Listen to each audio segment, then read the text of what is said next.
Você já comparou seu trabalho com o de outra pessoa? Aqui está Nancy DeMoss Wogemuth. Com que frequência dizemos: não estou contente com o papel em que Deus me colocou, com a responsabilidade que Ele me deu. Em vez disso, eu quero ter um papel, um trabalho, um chamado, uma tarefa que foi dada a outra pessoa. Talvez você não diga: eu quero esse título, mas começa a tramar, a manipular e a se esforçar porque, por orgulho, quer ser a primeira. O resultado, muitas vezes, é que nos tornamos resistentes à autoridade.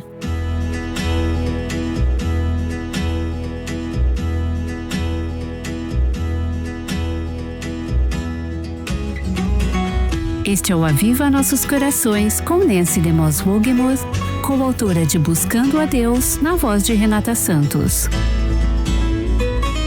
Quando você deixa uma erva daninha crescer, ela acaba dominando o seu jardim. Aprendi isso da maneira mais difícil, minha amiga. Da mesma forma, quando você deixa o descontentamento crescer no seu coração, ele acaba dominando a sua língua. Você começa a murmurar. Nancy DeMoss Wogemuth explica como interromper esse processo, dando continuidade a uma série chamada Lembre-se de Miriam. Se você perdeu algum dos episódios das últimas semanas, não se esqueça de que pode encontrá-los todos no nosso site avivanossoscorações.com. Agora aqui está a Nancy. Tenho uma amiga que recentemente descobriu um pequeno caroço no rosto, perto do centro da orelha, em um gânglio linfático. Ela foi ao médico e fez alguns exames. O médico apalpou a área e, por fim, disse: precisamos fazer uma tomografia. Eu não sei exatamente o que tudo isso significa, mas o objetivo desse exame era ver se havia alguma célula cancerígena dentro daquele pequeno caroço. Graças a Deus, tudo indica que está tudo bem. Mas, enquanto caminhei com a minha amiga durante aquele período em que ela passou por esse processo de exames, pensei naquela tomografia e em todo o equipamento sofisticado que temos hoje, capaz de mostrar todo tipo de coisa acontecendo em nossos corpos que não dá para ver por fora. Isso me lembrou que Deus sabe. Ele tem a capacidade suprema de examinar e ver, e Ele sabe o que está em nossos corações. Há coisas que não conseguimos ver facilmente por fora, coisas que não sabemos que estão acontecendo dentro do nosso coração. Deus usa as circunstâncias da vida para expor e trazer à tona o que está acontecendo em nosso coração. Às vezes a máquina de tomografia de Deus é simplesmente nos conduzir por tempos difíceis da vida, e quem somos e o que somos vem à tona. Olhamos para nós mesmas e dizemos: eu não sabia que eu era esse tipo de pessoa, eu não sabia que eu era tão irada, eu não sabia que era tão impaciente, eu não sabia que era tão crítica até ser pressionada e o que estava dentro de mim saiu. Nas últimas semanas temos analisado a vida de Miriam. Quando Deus levou Miriam, a irmã de Moisés e Arão no Antigo Testamento, por um exame do coração, descobriu-se que nem tudo estava bem. O relatório não foi bom. Há 3 episódios principais registrados no Antigo Testamento relacionados à vida de Miriam. Já analisamos os 2 primeiros. O primeiro está em Êxodo capítulo 2, quando ela era uma menina, provavelmente entre 6 e 10 anos de idade. Foi quando sua mãe colocou seu irmãozinho Moisés em um cesto no rio Nilo para protegê-lo do decreto do rei de que todos os meninos deveriam ser mortos. Você conhece a história. O papel de Miriam naquele episódio foi o que poderíamos chamar de cuidadora. Ainda menina, ela se mostrou confiável, corajosa, confiante, conscienciosa, compassiva e preocupada. Vimos essas características de uma cuidadora, mesmo tão jovem. O segundo episódio aconteceu 80 anos depois, quando Miriam tinha aproximadamente 90 anos de idade, mais ou menos. Em Êxodo capítulo 15, vemos o episódio após a travessia do Mar Vermelho, quando Miriam é uma adoradora. Ela é quem lidera as mulheres na adoração e no louvor ao Senhor pela vitória que Ele concedeu, por como Ele conduziu o seu povo pelo Mar Vermelho. Os egípcios foram derrotados e ela se junta às mulheres, liderando-as a entoar o hino de louvor que Moisés estava cantando. Miriam faz parte daquela celebração. Primeiro ela é uma cuidadora, depois uma adoradora. Se a história de Miriam tivesse terminado aí, teria terminado em uma nota muito positiva, teria sido uma grande história, um registro sem falhas. Mas uma das coisas que sabemos sobre as Escrituras é que elas não encobrem as manchas, os fracassos, as falhas e os defeitos, nem mesmo de pessoas piedosas. Sou muito grata por isso, porque quando minhas manchas, fracassos e falhas aparecem, quando o exame do coração revela coisas realmente feias dentro de mim, sou muito grata por ter exemplos nas Escrituras de pessoas que já passaram por isso, que tiveram problemas semelhantes no coração. Isso me ajuda a lidar com os meus próprios problemas. O próximo capítulo da vida de Miriam é triste, é trágico. É o último relato que temos nas Escrituras sobre essa mulher, além da sua morte, registrada em apenas um versículo em Números capítulo 20. Chegamos hoje e pelos próximos dias a esse terceiro episódio na vida de Miriam. Você o encontra em Números capítulo 12. Se possível, abra a sua Bíblia e nos acompanhe na leitura. Este é um ponto baixo na história de Miriam, que aconteceu cerca de 1 ano após o episódio anterior, quando ela era uma adoradora. Como podemos passar rapidamente de adoradoras a reclamadoras, na verdade? Não leva 1 ano, não leva 1 mês, não leva 1 dia. Eu consigo fazer isso em questão de minutos. Passar de adorar a reclamar, de celebrar a criticar.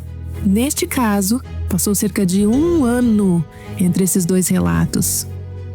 O contexto de Números, capítulo 12, podemos aprender muito quando estudamos o contexto em que aparecem. Você se lembra de que os filhos de Israel estiveram no Egito como escravos por 400 anos. Deus enviou Moisés para libertá-los. Vieram as 10 pragas sobre o Egito. Houve a Páscoa, quando o cordeiro sacrificial foi morto. Naquela noite, Deus tirou os israelitas do Egito com mão forte e poderosa, e eles foram libertos. Depois chegaram ao Mar Vermelho, onde pensaram estar em sérios apuros, e estavam mesmo, porque Faraó e seu exército os perseguiam. Mas Deus concedeu aquela grande libertação de que acabamos de falar. Eles chegaram ao outro lado do Mar Vermelho e então ao Monte Sinai, onde a lei foi dada. Grande parte do livro de Êxodo acontece no Monte Sinai. Eles permaneceram ali por cerca de 1 ano e então seguiram viagem no que se tornou a jornada pelo deserto rumo à Terra Prometida. Em Números, capítulo 11, não vamos ler esse trecho ou grande parte dele, eles chegam a um lugar onde o povo murmura, reclama e se queixa. Não nos é dito exatamente do que reclamaram dessa vez, mas, fosse o que fosse, Deus levou isso muito a sério. Lemos em Números 11 que a ira do Senhor se acendeu contra o povo e o feriu com uma terrível praga. Por isso aquele lugar foi chamado de Kibroth Hattavá, porque ali foi sepultado o povo que teve o desejo das comidas dos egípcios. O povo estava descontente e Deus sepultou muitos ali por causa de sua cobiça e de seu descontentamento. Então o versículo 35 nos diz de que Kibroth Hattavá, o povo partiu para Hazerote e ali ficou. É aí que os filhos de Israel estão quando chegamos ao capítulo 12 do livro de Números. Hazerote fica a cerca de 40 milhas a nordeste do Monte Sinai. No contexto de toda a história, esse episódio acontece logo antes de Números, capítulo 13, quando os filhos de Israel chegaram a Cádiz Barneia. Foi ali que enviaram os espias à Terra Prometida, mas não creram em Deus, duvidaram de Deus, e como resultado Deus disse: vocês passarão 40 anos nesse deserto. Em Números 11, o povo está reclamando. Deus sepulta muitos deles com uma praga. Em Números 13, o capítulo seguinte ao que vamos tratar, o povo não crê em Deus, duvida de Deus, exercita a incredulidade e Deus os pune com 40 anos no deserto. Números, capítulo 12, está inserido exatamente nesse contexto. É a história de Miriam e de uma rebelião contra Moisés. Se você observar esses 3 capítulos em sequência, verá que Moisés estava passando por dias muito difíceis. Eram dias duros na vida de um líder. Mas queremos olhar para este capítulo principalmente a partir da perspectiva de Miriam. Números, capítulo 12, versículo 1 diz: Miriam e Arão falaram contra Moisés. Deixe-me parar aqui. Segundo os comentaristas desse versículo, com base na construção gramatical do verbo falaram, fica claro que Miriam foi a instigadora. É um verbo feminino singular. É Miriam quem estava falando contra Moisés. Arão, que como sabemos por outros relatos de sua vida, era facilmente influenciado em direções negativas. Ele estava apenas acompanhando. Isso não torna Arão inocente, mas foi Miriam quem provocou. Arão foi seguindo, concordando com ela. Por isso, quando chega a punição pelo pecado, quando Miriam é atingida pela lepra e disciplinada, Arão não é incluído nessa punição. Essa pode ser uma das razões, pelo menos. Foi realmente o coração de Miriam que estava por trás dessa revolta. Nos versículos 1 e 2, há 2 queixas levantadas contra Moisés. No versículo 1, lemos sobre a razão aparente da oposição a Moisés. Miriam e Arão falaram contra Moisés por causa da mulher cuxita que este havia tomado, pois ele tinha tomado uma mulher cuxita. Li muitos comentários sobre isso e eles realmente não sabem quem era essa mulher. Há 2 pontos de vista básicos. Um é que se tratava da esposa original de Moisés, Zípora, que pode ter tido pele escura ou origem estrangeira. O outro é que Zípora havia morrido e essa seria uma segunda esposa que Moisés tomou mais tarde. A resposta é: não sabemos. Poderia ser uma ou outra. Sabemos que esse era um casamento que não era proibido por Deus. Por exemplo, em Êxodo capítulo 34, Deus disse que certos casamentos eram proibidos aos israelitas. Eles eram proibidos de se casar com mulheres cananeias. Mas este não era um desses casamentos proibidos, portanto, Miriam e Arão não tinham base bíblica para dizer que Moisés não deveria ter se casado com essa mulher. Não sabemos por que eles tinham uma queixa contra essa mulher. É possível que Miriam se sentisse ameaçada. Até então, Miriam havia sido a principal figura feminina em Israel. Ela era respeitada, admirada. Talvez tenha sentido que essa mulher cuxita, especialmente se fosse um novo e segundo casamento de Moisés, representasse uma ameaça ao status de Miriam.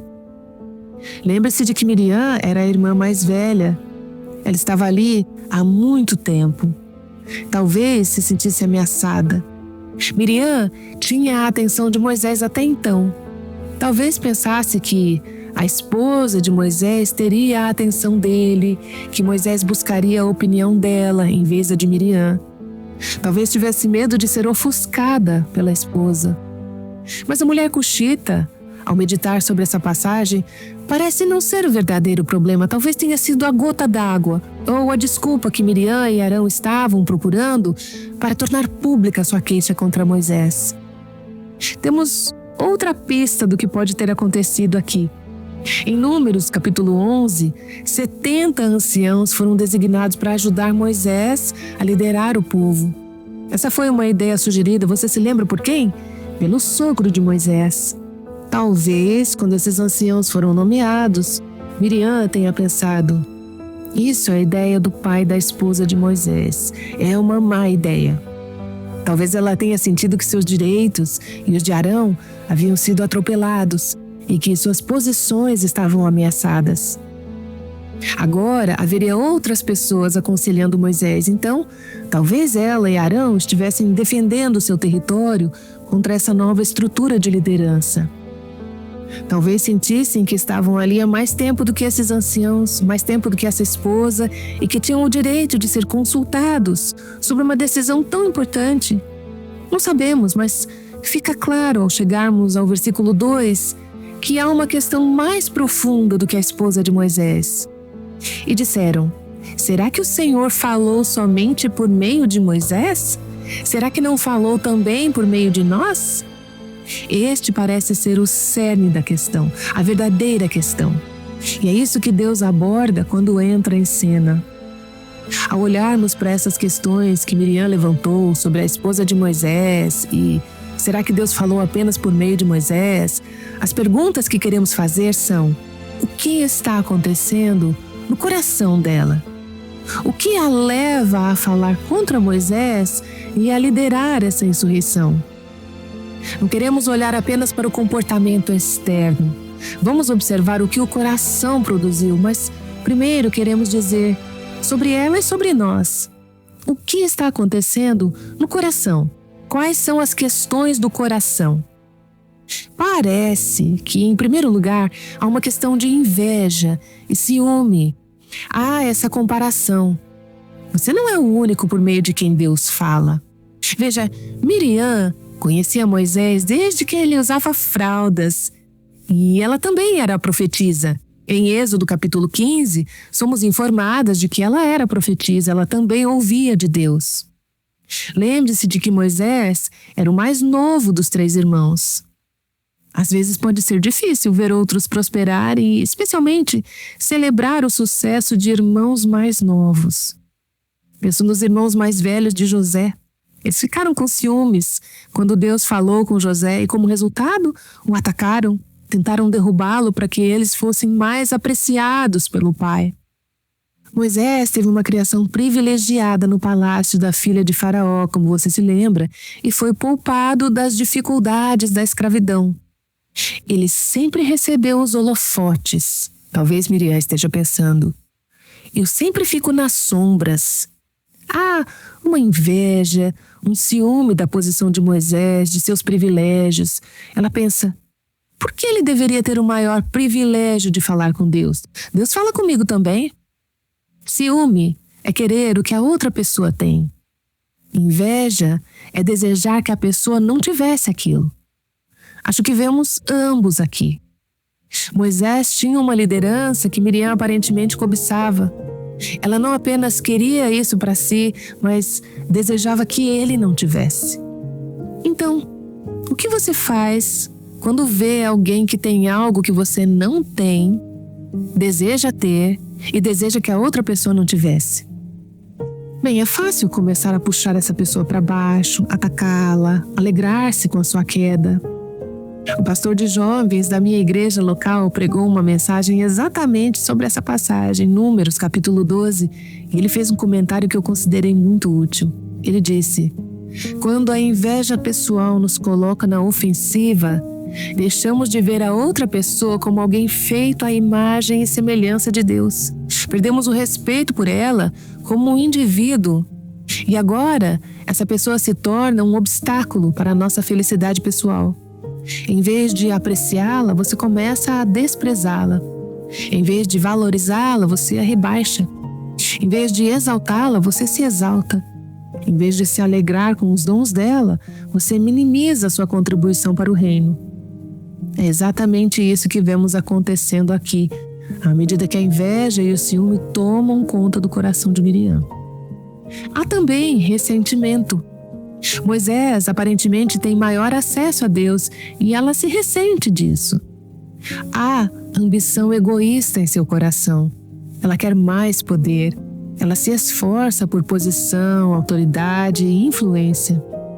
Há rivalidade, ambição egoísta em seu coração e, claro, no centro de tudo está o orgulho. Uma busca por exaltação, por ser a primeira, por ocupar o lugar preeminente. Afinal, ela era profetisa, era respeitada, havia sido porta-voz da verdade por anos.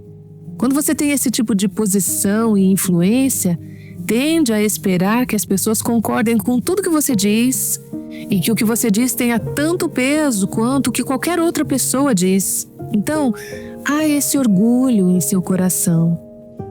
Isso me lembra de um versículo em 3 João, versículo 9, onde o apóstolo João fala de um homem chamado Diótrefes. Diz: ele gosta de ser o primeiro. Outra tradução diz: ele ama ser o primeiro entre eles, ou ele ama ter a preeminência entre eles. E você sabe o que se segue sobre esse homem? Diótrefes, que gosta de ser o primeiro, não reconhece a nossa autoridade, a autoridade dos apóstolos. Esse é um retrato do que temos com Miriam aqui. Ela queria ser a primeira e, como resultado de seu orgulho, desse ressentimento e dessa ambição egoísta, acaba cultivando um espírito rebelde. Ela não reconhece a autoridade. Eu serei minha própria autoridade. Deus fala comigo. Ele não fala apenas com Moisés. Assim ela se torna rebelde em seu espírito. Miriam se encontra na posição extremamente perigosa de resistir ao lugar e ao papel que Deus tem para ela, e de insistir em ter o lugar e o papel que Deus tem para outra pessoa. Sempre que fazemos isso, senhoras, ultrapassamos o papel de Deus em nossas vidas e nos tornamos rebeldes. Esta é uma história sobre uma mulher rebelde, mas a história dela é a nossa história. Com que frequência dizemos: não estou contente com o papel que Deus me deu, com a responsabilidade que Ele me confiou. Em vez disso, quero ter um papel, um trabalho, um chamado, uma tarefa que foi dada a outra pessoa. Pode ser que você queira o papel que Deus deu ao seu marido. Pode ser que você queira o papel que Deus deu ao seu pastor ou a autoridade no seu local de trabalho, o chefe. Você diz: eu quero isso. Talvez você não diga: eu quero esse título, mas começa a tramar, a manipular e a se esforçar porque, por orgulho, quer ser a primeira. O resultado, muitas vezes, é que nos tornamos resistentes à autoridade. Isso contrasta fortemente com o quadro que vimos de Miriam no episódio anterior, em Êxodo capítulo 15, quando ela foi sensível à liderança de Moisés. Moisés conduziu os filhos de Israel em um hino de louvor após a travessia do Mar Vermelho, e Miriam ocupou seu lugar como apoiadora. Ela liderou as mulheres em apoiar e fortalecer Moisés enquanto se uniam ao cântico de louvor. Ela estava sendo usada por Deus exercendo o seu papel. Agora, cerca de 1 ano depois, como uma mulher de aproximadamente 90 anos de idade, ela se encontra no lugar de resistir à autoridade ordenada por Deus. Quando fazemos isso, aliás, resistimos não apenas à autoridade humana, mas ao próprio Deus. Miriam está descontente com o seu papel dado por Deus, com o seu chamado dado por Deus. Ela se ressente da posição, do prestígio e da proeminência concedidos a Moisés. Ela quer esse lugar e começa a falar contra isso. Veremos no próximo episódio como essas questões do coração, o que estava acontecendo no coração de Miriam, se expressaram de fato. Antes de avançarmos para como o coração dela se expressou, ao meditar sobre essa passagem, uma história veio à minha mente sobre uma mulher que tem sido uma heroína para mim por muitos anos.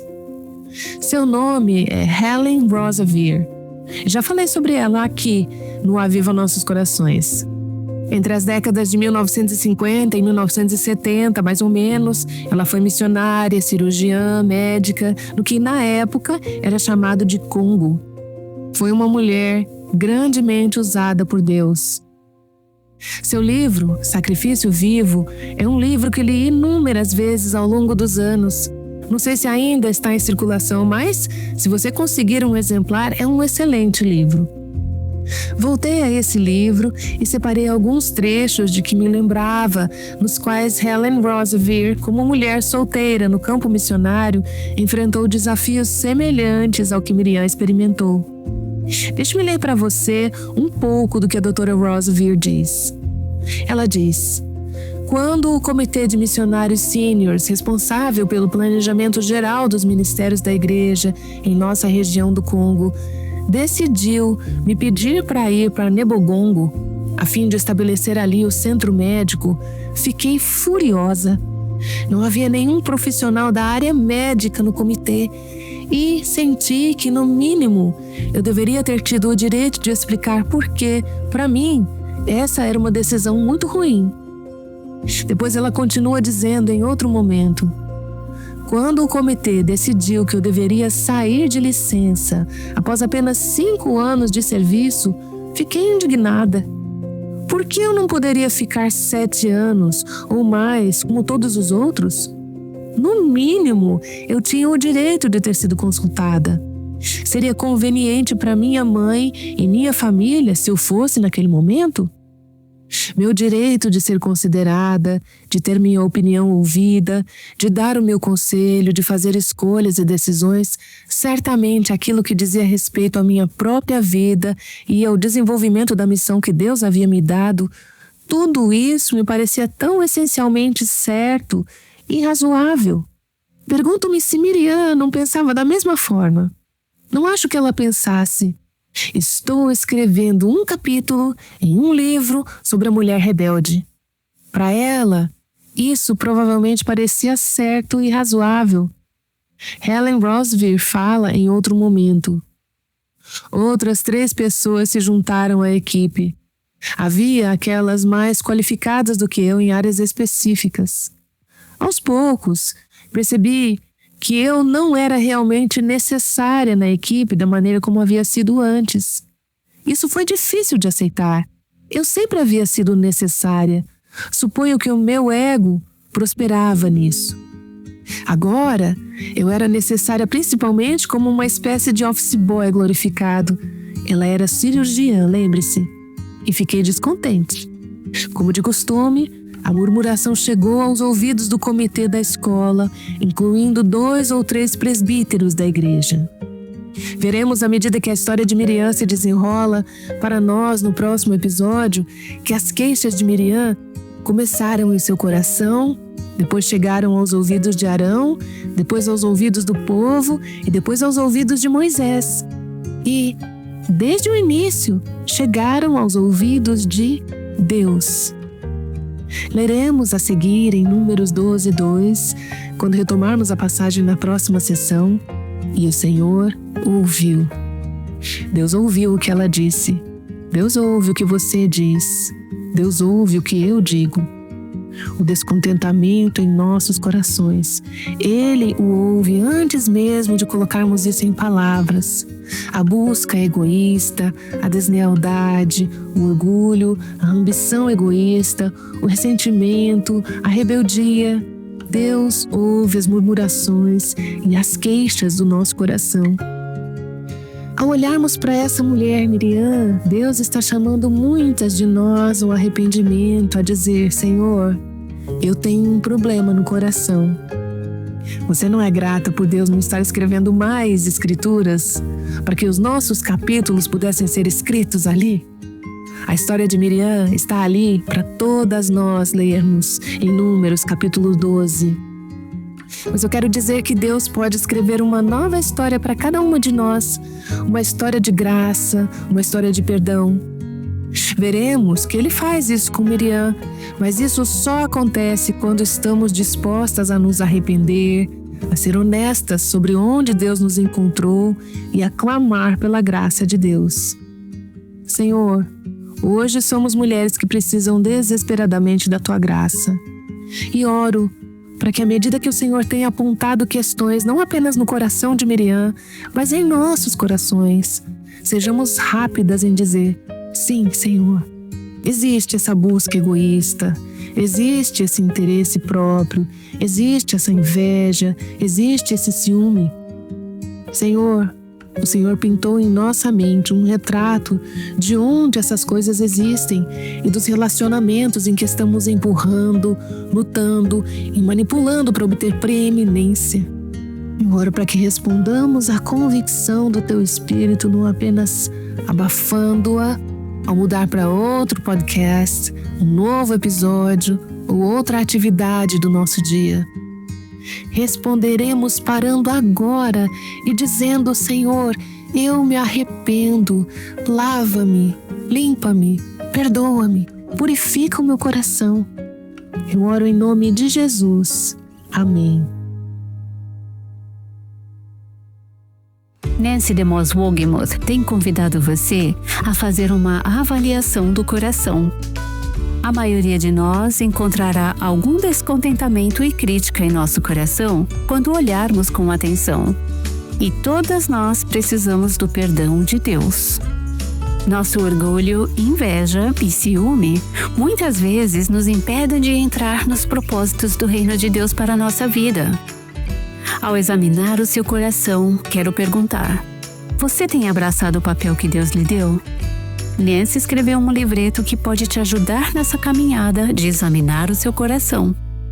O livreto A Beleza de um Coração Quebrantado pode ser adquirido mediante uma doação de qualquer valor. Para receber esse livreto digital, você só precisa efetuar uma doação de qualquer valor por Pix ou cartão. Acesse a aba Doar no site para ver os detalhes de como fazer essa doação. Em seguida, nos notifique por e-mail, anexando o comprovante para que possamos enviar o arquivo digital em PDF. Nosso e-mail é contato@avivanossoscorações.com. O chamado das Escrituras é para encararmos o fato de que somos pecadoras que precisamos desesperadamente de um Salvador. Quando vemos a Deus como Ele realmente é, ficamos quebrantadas pelo nosso pecado e seu impacto em nosso relacionamento com Deus e com os outros. O quebrantamento leva à humildade, uma virtude que Jesus modelou perfeitamente. Por meio de sua palavra, Cristo nos chama a imitar seu exemplo. Agora, o descontentamento e a murmuração têm consequências sérias. Nancy diz: a glória de Deus se afastará da sua vida quando o descontentamento assumir o controle. Você ouvirá mais sobre isso no próximo episódio. Aguardamos você aqui no Aviva Nossos Corações. O Aviva Nossos Corações é o ministério em língua portuguesa do Revive Our Hearts com Nancy DeMoss Wolgemuth, sustentado por seus ouvintes e dedicado a chamar as mulheres à liberdade, plenitude e abundância em Cristo.